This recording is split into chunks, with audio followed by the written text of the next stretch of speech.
Ayan guys, ito na yung tutorial natin sa withdrawal sa Voca application. Okay? So, ganito yung ano natin tong withdrawal sa Voca. Una, punta kayo dito sa Diamond Wallet.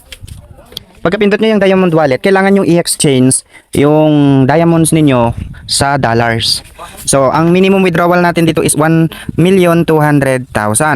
So, in every $1 is 120. So, ang ilalagay natin dyan, kung dito sa balance nyo sana is 1,200,000 na yan, ang ilagay nyo dyan 10. Ayan, $10. Dito naman sa baba guys, in every 120 diamonds is equivalent to $1. So, kung nakaipon na kayo ng 1,200,000 is $10 na yon. So, ang ilalagay nyo dito sa bakanteng box ay 10. Yes nyo po? Ayan. Ulitin natin.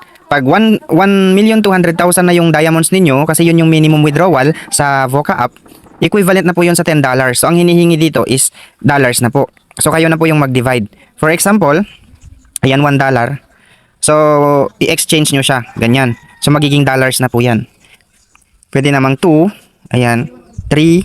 Kasi, bali 900,000 na yan. So, ang ilalagay natin is, try natin 7. 848. So, bitin. Hindi pa nagpapakita yung orange na exchange. Ayan, $7 lang siya. Okay, pwede na siyang i-transfer na dollars. Ayan. So, ganun lang yung pag-exchange nyo from diamonds to dollar. So, kung nag-orange itong exchange, ibig sabihin, pwede nyo siyang i-exchange. Pero mas maganda kung walang kulang-kulang, walang butal-butal. Ang gawin nyo na lang is $10, ganyan. For example, ganyan. Kung may 1,200,000 ka na. Pero kung wala, ay punuin mo muna yung 1,200,000 bago ka mag-exchange. Then, pindutin mo lang yung exchange, guys. For example, try natin yung 7, exchange natin into dollars. Pwede. So, pwede na siyang i-exchange. Magiging dollars na siya. Saan napupunta po yung dollars? Punta tayo sa host center. Sa host center, may wallet dito na nakalagay, guys. Sa wallet balance, nandyan na yung in-exchange nyo na diamonds into dollar. Naging $7 na siya. Pero hindi natin yan mawi-withdraw hanggat hindi nagiging $10. Okay? So, may choices pala dito, guys, 3. So, ito yung exchange coins. Well, yung $7 mo, ibili mo na lang ng coins. For example, ganyan. $7 yung mo. In every $1 is 60,000 coins. So, lugi ka. Yung balik kalahati, 120 diamonds is $1. Pero pag in-exchange mo into coins yung $1, magiging 60K lang. So, ibig sabihin, kalahati lang yung papasok sa'yo. Mas maganda, mag-recharge ka na lang, guys. Huwag na kayong mag-exchange. Okay, total mura naman lang yung mura lang naman yung coin sa mga offline na bilihan. So, wag na kayong mag-exchange. Hindi ko yan recommend kasi kalahati yung mababawa sa inyo. Next is yung salary transfer. So, sa salary transfer naman, itra-transfer nyo yung dollars ninyo doon kay seller or kay payroll. So, siya na yung magbabayad sa $10 nyo. I think nasa 59 lata yung rate or... hindi. 700 po yung $10. Fix na po yun. Pag sa seller kayo magbenta, 700 pesos po yung $10 nyo. Kaya mahal yung dollars dito. Yung $10 nyo, 700. Kumpara sa ibang application, guys, napakamura. Dito fix na yung 700 sa $10 nyo.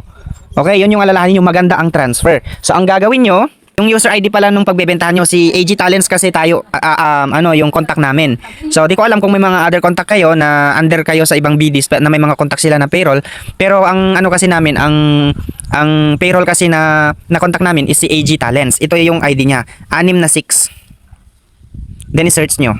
Yan yung lalabas, si AG Payroll. So, ang gagawin nyo, ilagay nyo lang yung $10. Then, i-confirm nyo. Okay? So, pero bago nyo i-confirm yon, screenshot nyo muna. Then, pag na-confirm nyo, check nyo dito sa taas. Meron kayong makikita dito sa record. May makikita kayo dyan sa withdrawal. Okay? Ganun lang yung pagtra-transfer. I-enter nyo lang yung ID ni payroll na 666. Yan kasi yung contact namin. Then, ilagay nyo yung exchange nyo na dollars. Then, isend nyo sa kanya. So, papasok na yan na dollar sa kanya. So, ang gagawin nyo lang, bigyan nyo lang yung GCash nyo. Screenshot nyo lang yung QR code nyo na lang or GCash nyo, ganyan. Then, isend nyo sa kanya dun sa GC ni payroll. Ayan. Pwede nyo akong kontakin kung may wala pa kayong contact sa payroll. Message nyo ako sa aking Facebook, Totoy Oppa. Okay? Ayan. Pwede rin kayong mag-withdraw sa official, pero kailangan nyo mag-additional ng bank. So, paano po yung pag-add ng bank? Pindutin yung official withdrawal. May lalabas dito na ganito. Add bank. Pindutin nyo yung add bank. Ayan. Then, ilagay nyo yung bank name nyo. Kung GCash kayo magre-receive, pindutin nyo, ilagay nyo GCash. Then, yung bank card number nyo. Ayan, yung GCash number nyo yan, ang hinihingi, hindi bangko, hindi ATM. Okay? GCash number po yung hinahanap niya dyan. Pag ang bank name na nilagay nyo is GCash, ibig sabihin GCash number ang ilagay nyo. Ayan. Itong payee naman or payee or ano kung anong paano nyo pronounce, ayan, yung payee naman is yung pangalan nyo sa GCash. Pangalan nyo yan bilang receiver ng salary. Ayan. Di ba sa inyo yung GCash? So, dapat yung pangalan nyo. Okay?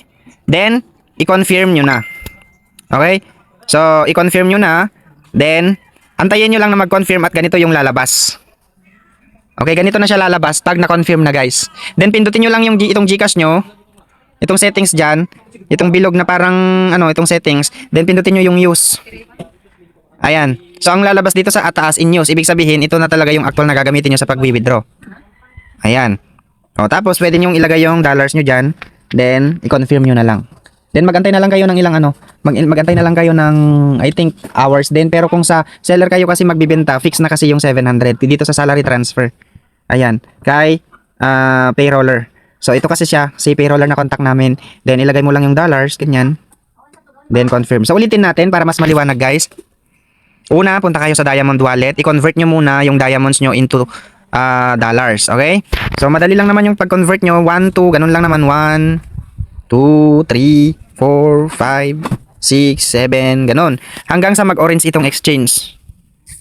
Then, pag na-exchange nyo na, bakit nawala yung diamonds ko? Saan napunta yung dollars? Then, punta kayo sa host center. I-click nyo na yung wallet. Nasa taas na yung wallet balance nyo na dollars. Yung in-exchange nyo na diamonds into dollars. So, hindi ko recommend na mag-exchange coins kayo na i-exchange nyo into coins kasi kalahati yung mawawala sa inyo. 120,000 yung diamonds nyo tapos $1 na yon. Tapos i-exchange coins mo lang, papasok sa'yo $60,000 coins. Wag na. Bili na lang kayo sa sa mga offline seller. Mas mura dun ng coins. Okay, nakakabili pa kayo ng mura. Ipunin nyo na lang yung mga diamonds nyo then i-exchange nyo into dollars. Okay, ganun lang siya ka-basic. Next is salary transfer. Ayan, pag gusto nyo mag-withdraw sa payroll na naka-fix na yung 700 pesos, abay, ganun na lang yung gawin nyo. Ayan, kontakin nyo ako kung kay AG Talents kayo, kontakin nyo ako sa Facebook para magpagawa tayo ng GC, doon kayo mag-withdraw. Okay? Ilagay nyo yung dollars, yung user ID niya dyan, ni payroller, then pindutin nyo yung search, lalabas na yung ID niya. Then sa baba ng ID niya, or profile niya, ilagay nyo yung $10, then i-confirm nyo. I-screenshot nyo na po yun ha, pag na-confirm nyo. Mayroon siyang details dyan sa taas kung saan kayo nag-withdraw. Okay, may record kayo dyan. Then, kung sa official withdrawal naman kayo, ibig sabihin sa application kayo, ito yung di ko sure kung magkano yung rate sa official. I think mayroong sigurong kahit sabihin na lang natin na mas mababa dun sa 70 per dollar. Okay? So, ilagay nyo rin kasi pag na-activate na or na-confirm na yung GCash nyo doon sa sinign up nyo, ayan, pwede na kayong mag-withdraw through official. Pero mas suggest ko na lang guys, pwede mas maganda, mas mataas kay salary transfer, kay tawag nun, kay payroll. Then, yun, magantay na lang kayo for how many hours or sabihin na lang natin, basta mag ano na lang kayo ng oras. Okay? Paano po ba mag-add ng bank? Madali lang guys. Pindutin nyo lang yung add bank, then gaya ng tinuro ko kanina, bank name, GCash, bank card, yung ID nyo sa GCash or number nyo sa GCash, then yung payee, yung pangalan nyo sa GCash. Ganun lang. Then may settings dito, pindutin nyo yan, pag na-approve na, pindutin nyo yan, then pindutin nyo yung use. Parang lalabas sa dito is in use. Ibig sabihin, diyan napapasok yung withdraw nyo pag nag-withdraw kayo sa official. Pwede rin kayong magdagdag pa ng other GCash, other banks, like Maya, ganyan. Then pindutin nyo rin yung settings kung saan nyo gusto papasok yung salary nyo pag nag-withdraw kayo dito sa official.